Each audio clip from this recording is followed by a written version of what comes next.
আমাদেরকে অর্থাৎ আমরা যারা ইমানের দাবিদার, আমরা যারা মুসলমান হয়ে বাঁচতে চাই, আল্লাহর জমিনে আল্লাহর কোরআন কায়েম হোক, এটা আমরা যারা চাই, আমাদেরকে নাকি একবারে নির্মূল করে দেবে।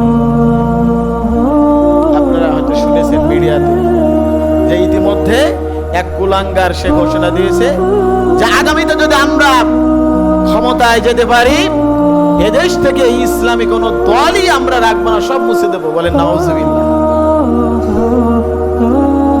এ দলের লোক কিন্তু নামাজ পড়ে, তারা কিন্তু মুসলমান দাবি করে, আবার বললে জানাজা দেয়, কবরেও দেয়। আবার ওরা বলে ইসলামী দল বলতে এই জমিনে কিছু রাখবে না। আসলে ওরা মুখে মুসলমান, ওরা অন্তরে কুফরির লালন করে, ওরা আসলে প্রকৃত অর্থে আল্লাহর দৃষ্টিকোণ থেকে মুসলমান নয়। কথা বলেন ঠিক কি?